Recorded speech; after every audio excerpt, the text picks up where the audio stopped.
C'est un réel plaisir de vous retrouver, chers téléspectateurs. Bienvenue à ce journal dont voici les principaux titres. Le 23e sommet des chefs d'État du COMESA s'est tenu ce jeudi 31 octobre 2024 à Bujumbura. À cette occasion, le numéro 1 burundais a appelé ses homologues du marché commun de l'Afrique orientale et australe COMESA à privilégier les relations commerciales régionales. Vous aurez plus de détails au cours de ce journal. Et en international, les inondations ont emporté 95 personnes. Les informations tirées sur France Info indiquent que suite à ces pertes en vies humaines, le gouvernement a décrété 3 jours de deuil national en Espagne. Voilà pour le sommaire. Les détails, c'est tout de suite.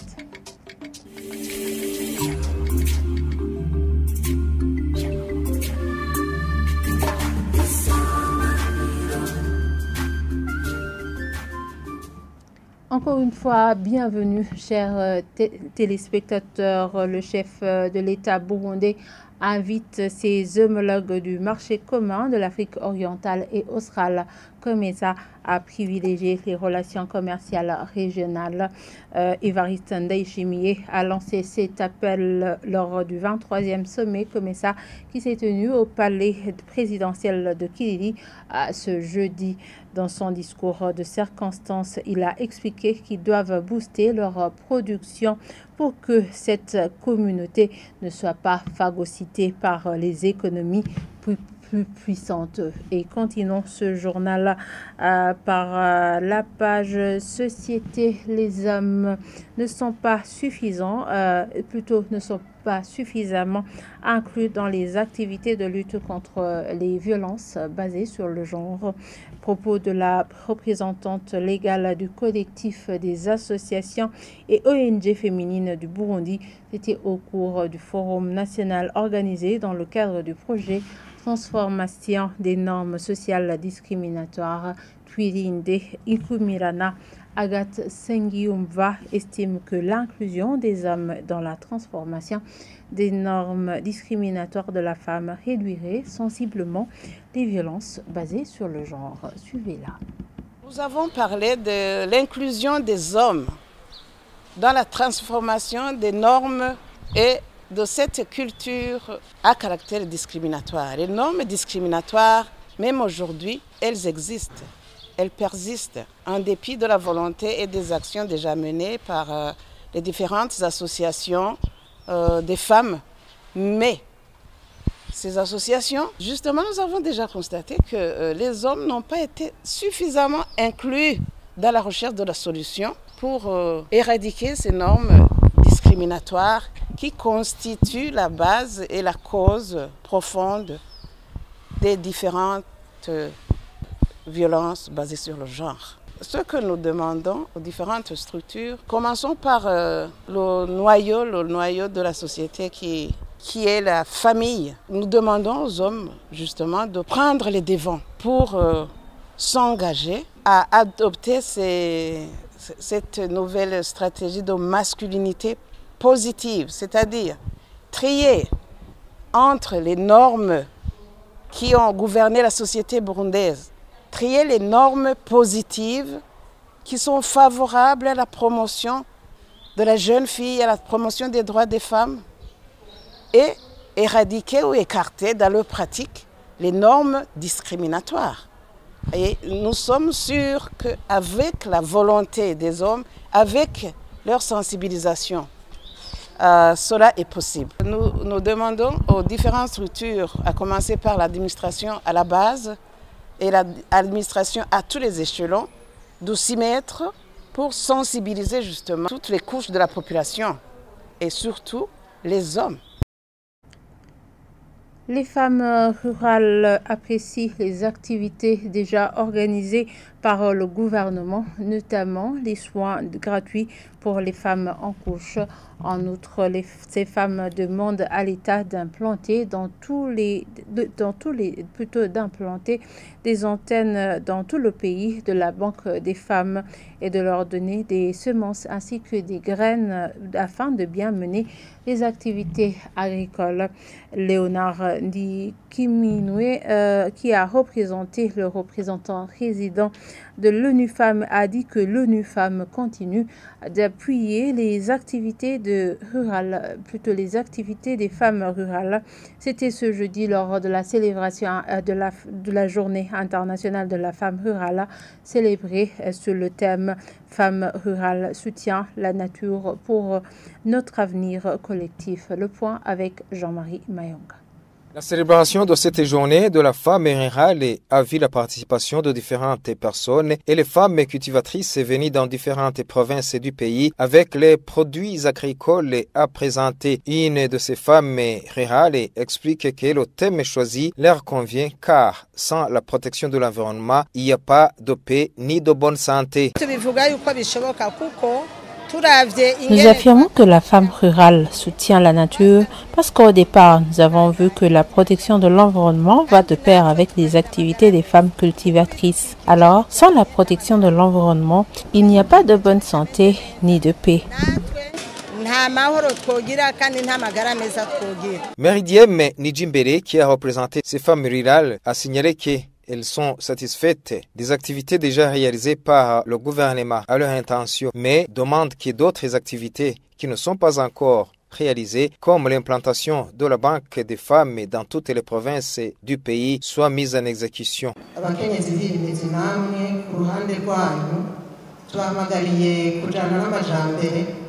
mwumvire impanuro z'abajejwe kubafasha mu mirimo yayo ya misi yose baba bari mu burimyi mu bworozi mu budandaji mu guhingura ibijanye n'imico n'akaranga keza ku Burundi.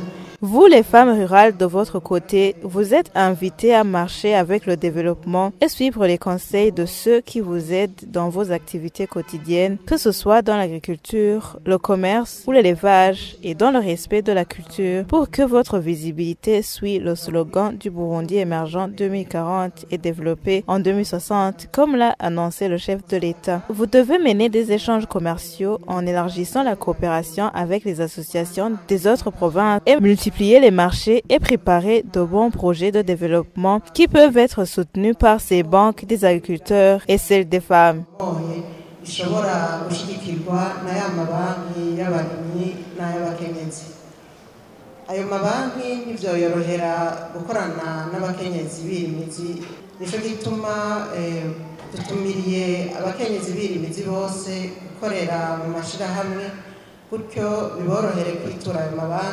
Léonard Ndikiminwe, qui a représenté l'ONU Femmes, a précisé que cette organisation continuera à appuyer les activités des femmes rurales. Cette journée vient nous rappeler le rôle prépondérant des femmes en tant que gardiennes de l'environnement et de la biodiversité en tant qu'agricultrices qui ont appris à faire face et à s'adapter au changement climatique à travers, par exemple, la pratique d'une agriculture durable en harmonie avec la nature, l'adoption des semences résistantes à la sécheresse, l'emploi des techniques de gestion des sols biologiques.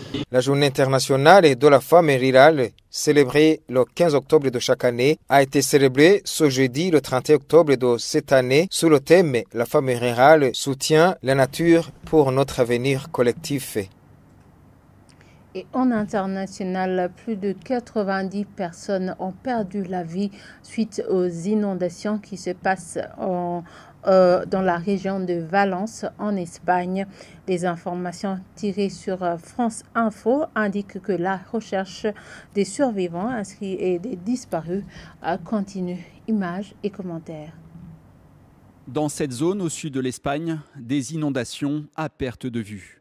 Surpris par la montée des eaux, certains habitants sont contraints de se réfugier sur le toit de leur maison.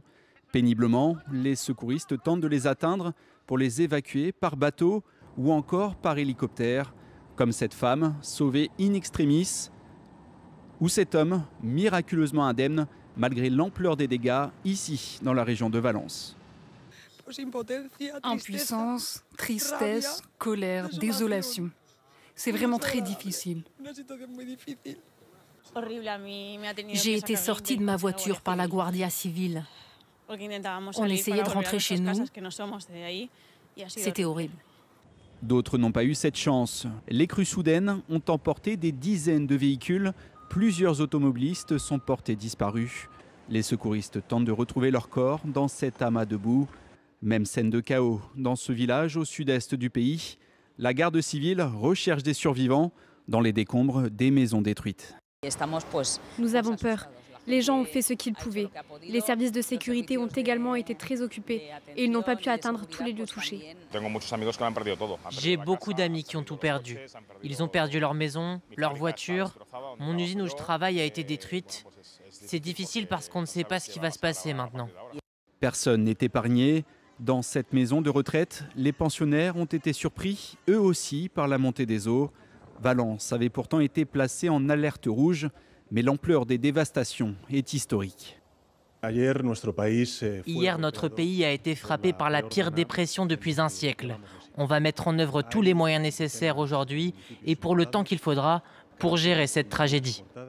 Le Premier ministre Pedro Sánchez a annoncé qu'il se rendrait dès demain dans la région de Valence. Le gouvernement espagnol a d'ores et déjà décrété un deuil national de 3 jours. Et voilà, c'est ici que nous clôturons ce journal. Merci de nous avoir suivis et très bonne suite de programme sur la télévision Isanganiro.